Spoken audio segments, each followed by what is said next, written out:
Hello everyone, this is Direwolf20 and welcome to a new mod spotlight. Taking a look today at RFTools Dimensions. So we just covered a 5-part spotlight showing you all the features of RFTools, and it would have been another part had Dimensions not separated out into its own mod. So I guess RFTools got so big that McJady, the mod author, said, hey, let's make RFTools its own mod. So that's what it is. So RFTools Dimensions is its own separate mod. You're probably going to want to have RFTools installed along with it or some other similar type mods because there's a few things that you're going to want to have. But this mod is all about creating your own custom dimensions. You can make dimensions that have all kinds of different shapes, sizes, colors, blocks, materials, time zones, like all kinds of crazy stuff. You can make dimensions that pretty much are fully customizable, and that's what we're going to look at today. So, without further ado, let's get started taking a look at how to make your own custom dimensions.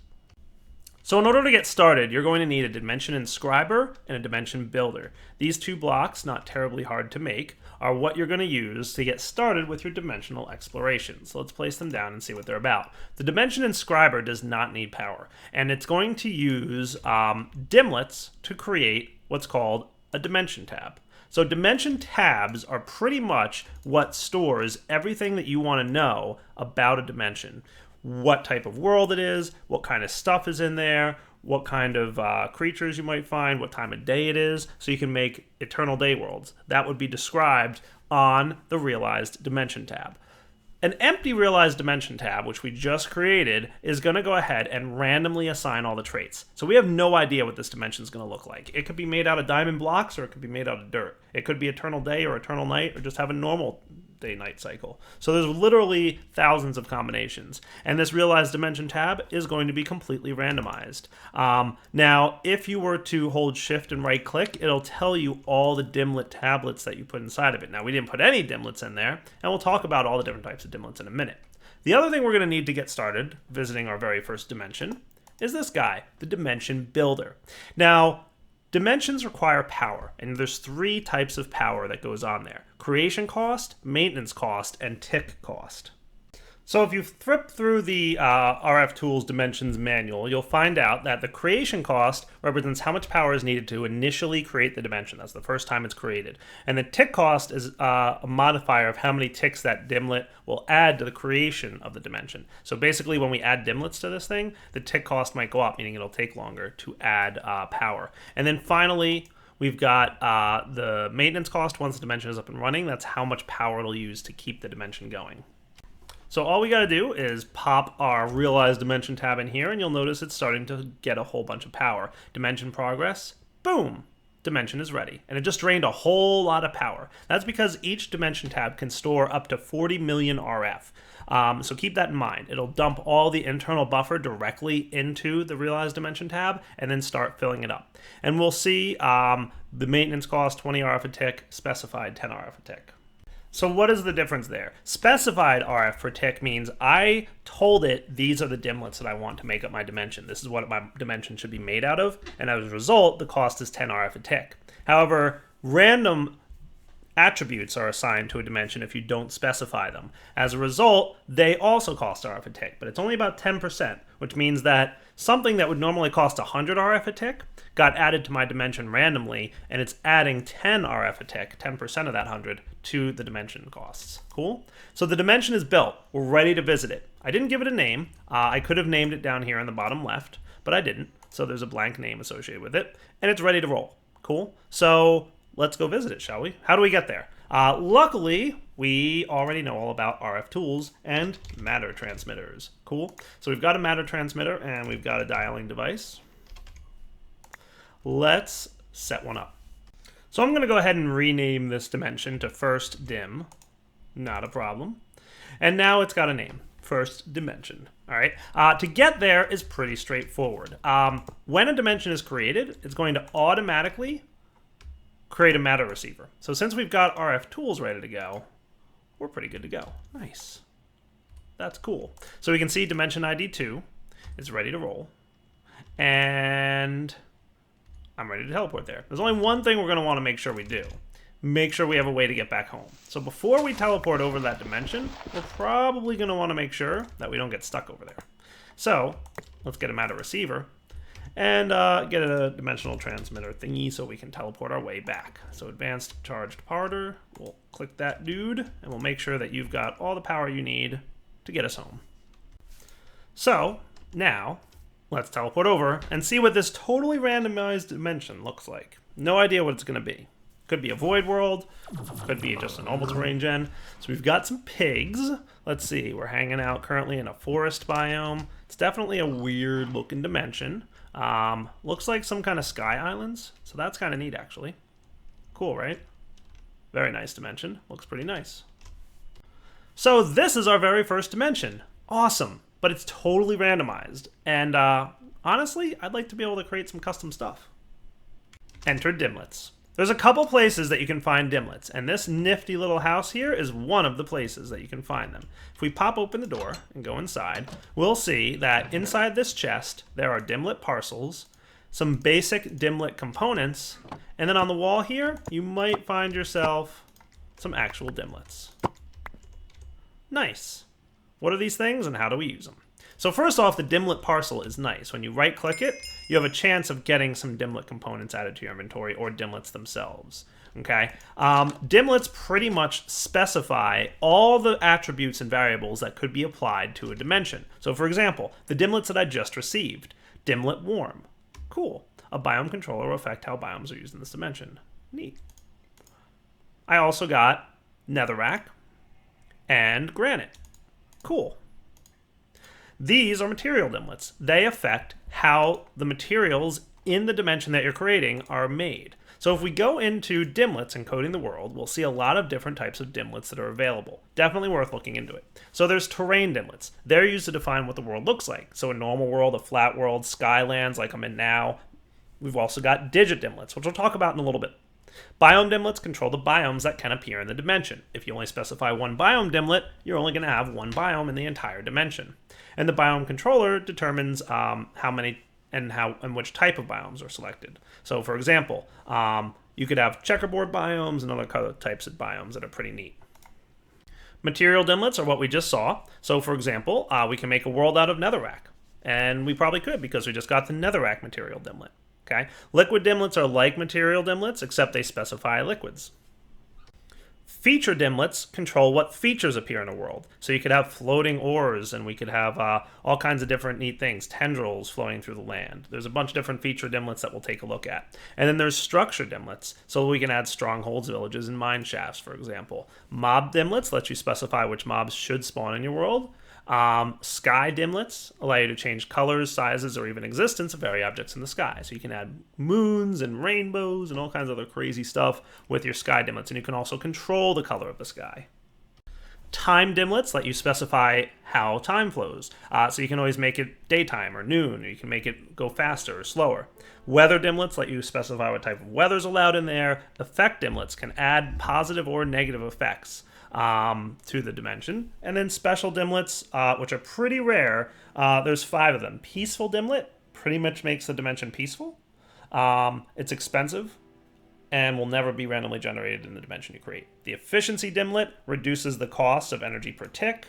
The Mediocre Efficiency Dimlit is just a weaker version of that last one. Shelter Dimlit, a Dimlit for dimensions which may be excessively hostile. This one creates a safer spot for teleporting in. And then Seed Dimlit, a very specialized Dimlit to control the seed of the random world gen. So we won't probably get into those till later on, but those are the basic types of Dimlits that you can find. So let's go explore this world briefly. Wow, it's definitely a Sky Islands, and it's a very small one too.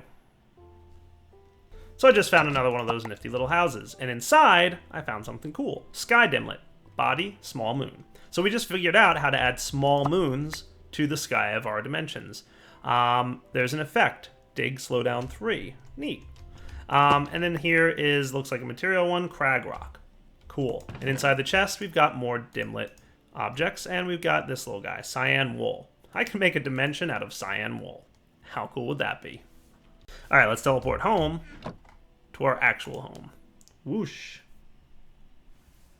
And we're back.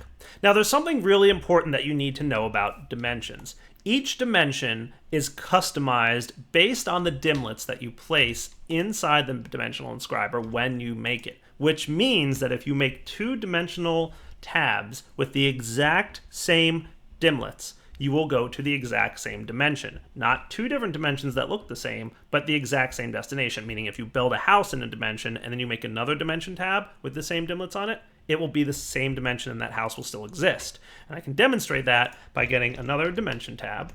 So let's get a few of these because we're going to definitely want them. And if I were to go ahead and do whatever we want with this and hit store, what it's going to do is retarget dimension ID 2. And look, it's already got power. So how can we make another dimension with the same dimlets that actually points to a different dimension? That is the thing that I glossed over a minute ago. And we're going to need numeric dimlets, okay?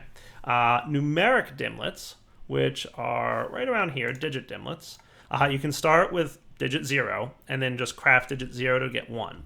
These are basically things that don't add anything to the dimension, aside from it's just a unique identifier to say this is a different dimension. So when I add digit 0 in there, it's going to say, all right, this is a different dimension because you got digit 0 in it. It doesn't change anything else about the dimension. It doesn't even add any cost, as you can see.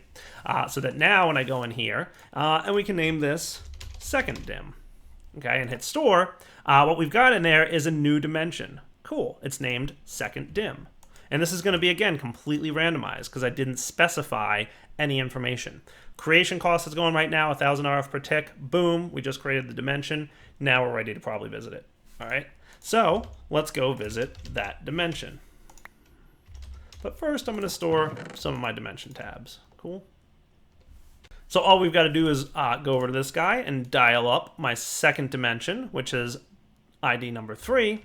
And this is, again, a totally randomized because I didn't specify any dimlets, so I have no idea what this dimension is going to look like. We're going to go find out. This is a weird dimension.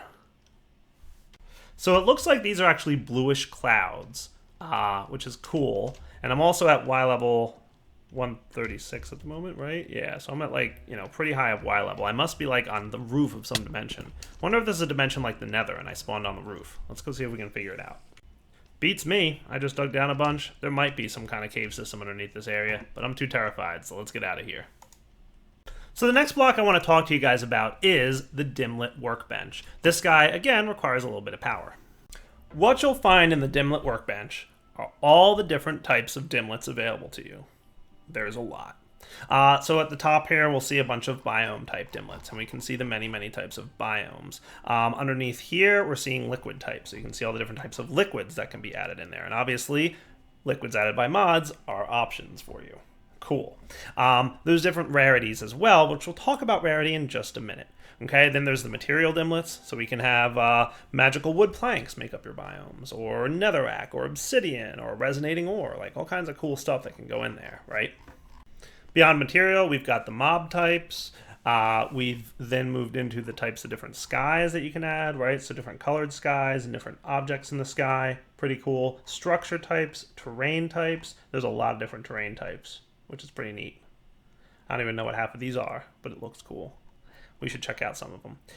Features that you can add, like lakes and mazes and caves and canyons and all that neat stuff. Pyramids, tendrils, volcanoes. That sounds cool. I want to see what volcanoes like.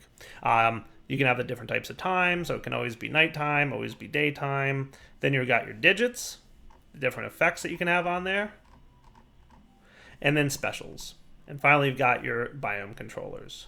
Cool. And then weather at the bottom. Very cool. So how does this work? Well, it's pretty straightforward. Let's say that we wanted to make a dimlet that controls, I don't know, the dimension. Let's make it a single biome. Okay. Currently not craftable. The reason for that is each dimlet is made up of component parts. And you can see those component parts on the bottom left, or when you mouse over the dimension type. And it tells you exactly what type of component parts you need. In JEI here, we can see a lot of those component parts, and they're broken down. There's usually 5 types, okay? So first off, you've got your dimlet control circuit, and each of these control the rarity, okay? So you can see those different rarities. Now, these are not craftable directly, okay? Then you've got your dimlet base part, okay? This is a basic part of the dimlet, easy to get. From there, you need the power type, and there's 3 of those. Basic energy module, regular energy module, and advanced energy module. And the more rare or special the dimlet is, determines which type of these 3 it is. So there's looks like 7 control circuit types and 3 energy types. From there, you've got your memory units, basic, regular, and advanced again. Cool. And then finally, there's the type modifier. This tells you what type of Dimlit you're going to be making. So there's the biome type, the liquid type, the terrain type, the structure type. So basically the first one is your base part. Everybody needs a base part. It's the same for everybody. The second one is the complexity. It tells you how rare it is, right? Diamond blocks are probably high complexity, where dirt is probably low complexity, right? And if we take a look at that, we'll see that. Block of diamond, rarity 5. Makes sense, right? And then the energy module typically relates to the rarity and also affects how much energy it costs, right? So block of diamond have that 3 lightning bolt energy module. It's the advanced energy module. Whereas dirt, for example, just regular old dirt, anybody? Do we have regular dirt? Yeah, there it is, right? Rarity 0, 1 lightning bolt, right? And the same for the basic memory unit. Dirt's pretty easy. Block of diamond, probably the higher tier one, right? Even if it was diamond material or block of diamond, right? So that's what we're looking at. And then you've got your type. So because this is a material, it's the material type. Because this is a mob, it's the mob type. Okay? So those things come together to designate what type of Dimlit you're going to be making. And then the final piece is the thing that actually specifies exactly what it's going to be. So for example, if we wanted to do dirt, okay, you would need to have a dirt modifier to say, all right, this is a Dimlit, it's rarity 0, it's power 1, it's memory 1, and the type is material type. We have to specify dirt somehow, and that's the last option. To get these bad boys, we can take existing material Dimlits. So for example, the material Dimlit for netherrack, we can throw it in here and we can hit deconstruct or extract. Boom. It goes ahead, it thinks for a little bit, uses a bit of power, and we get those base components. So we got a base part, we got the basic memory unit, and we got the basic energy unit out of there, right? But hey, I thought these were made up of 5 different things. Well, unfortunately, the Dimlit Workbench occasionally can lose some of the pieces. So we lost out, right? We didn't have exactly what we needed. Now we can store these in our inventory and use them later. But what you can also do with the Dimlit Workbench is infuse it. So let's talk about infusing. In your exploitive adventures into dimensions, you will probably find dimensional shards, which can be used for a whole bunch of cool stuff. One of those is infusing machines, both from RFTools and RFTools Dimensions. So we can put our Dimlit Workbench in this machine and start infusing it with dimensional shards. Now these can also be found in the nether and the end. It's just an ore. So dimensional shard, it looks like this. And then you just mine it. And it pops out like lapis, for example. Cool? So you get yourself a bunch of dimensional shards. A stack infused at 25%. So we're going to infuse it all the way up to 100. Infusing machines gives them extra bonuses. You can see on the Dimlit Workbench, infusing bonus increase the chance of getting all parts out of a deconstructed Dimlit. Highly recommend that the first thing you do if you're going to be building custom dimensions is get yourself a bunch of dimensional shards and infuse them into the Dimlit Workbench so that when you start breaking down the Dimlits that you find, you will get all of the components that you need. And 4 stacks of dimensional shards later, we've got ourselves a 100% infused Dimlit Workbench. Nice. Now, when we take our Dimlit Workbench over here, and we choose to decompose a Dimlit, for example, the material crag rock, extract. It thinks for a second, and it extracted all 5 components. Awesome. So that was crag rock. It was a material type. It was a regular memory unit, so it was middle of the road in terms of complexity and energy use, and it was a Dimlit control circuit rarity 2. Nice. So we've got a bunch of other components in here now that we can just kind of toss into the machine. We can go ahead and extract a few more of these things and get ourselves a bunch of Dimlit control module types. Neat, right?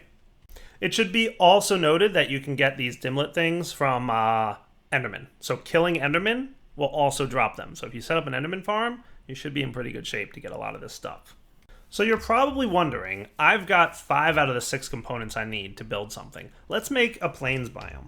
How would I go about making a plains biome? Well, first off, I need one of those Dimlit base parts. Check. I need a Dimlit control circuit rarity 1. Check. I need a basic energy module. Check. I need the basic memory unit. Check. And then I need something that specifies that it's a biome. Okay, I can probably handle that. There's only one thing that I don't have, and that's this little weird block. What's that all about? That's how we specify planes, remember. So if I wanted to make this, I've got the 5 components. I just need to say, hey, I want this to be a plains biome, as opposed to a forest biome, as opposed to a tundra biome. And for that, we're going to need absorbers. And there are 6 types of absorbers. One of them is material, which allows you to absorb the type of material it's sitting on top of, so dirt, cobblestone, etc. The other one is liquid. Another one is biome, terrain, feature, and time. Cool. So let's do biome, for example. All we got to do is pop it into the world. And I believe it just sits there. And you'll notice that it's absorbing the features of this biome. So just letting this biome absorber block sit in a plains biome, it's going to categorize itself as a plains biome, and it's going to absorb it. Cool. Now, if we wanted a material absorber, so for example, cobblestone, it's going to absorb cobblestone. That's how we would specify a dimension made out of cobblestone, for example. Pretty neat, right? Now, the material absorber will, in fact, use up the materials that you give it. It's going to eat it up. Cool. So go ahead and let it keep eating, and eventually it'll fill up. Notice also it doesn't only absorb the block underneath it, so it'll branch out a little bit.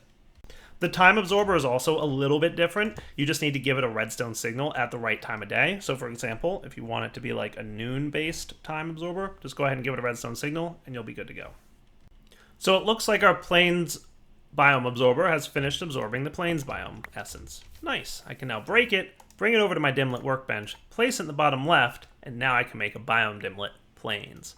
Awesome. Now I can create a dimension that has a plains biome in it. Still going to need the dimensional modifier that indicates what type. So single, for example. We're going to need that.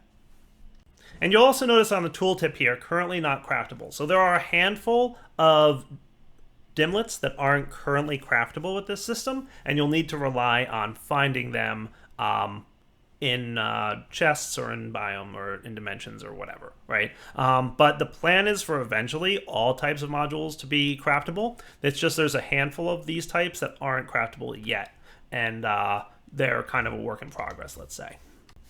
So we've learned thus far the basics of dimensional travel. We know how to make a basic dimension that's pretty much entirely randomized, and we know how to power it, we know how to visit it, and we know how Dimlits work, and how to create and deconstruct Dimlits. What we're going to do is wrap up part 1 of the spotlight here and come back to part 2, where we're going to talk about some more advanced stuff. We're going to create some custom dimensions, we're going to look at the requirements for power in dimensions, what happens when power runs out in dimensions, and a few other things to look at. So for now, Darryl20 signing off on part 1 of the RFTools Dimension Spotlight. Hope you guys enjoyed checking it out. More coming in part 2. Stay tuned.